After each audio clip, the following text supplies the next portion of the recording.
I must confess, I did get one other thing done before I brought it into you, dude. Take a look at this Bedliner. What do you think?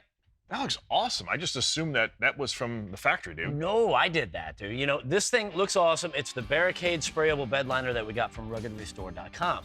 And, you know, whenever you're doing a project like this, the first thing is you got to get it good and clean, right? And then you scuff the entire surface. Then you hit it with like a wax and grease remover to get that surface ready. Tape everything off, and you're ready to go. But unlike a lot of other products on the market, the Barricade is nice because you don't have to mix anything. You don't have to add any solvents or any activators. All you have to add is the spray gun into the container and start spraying.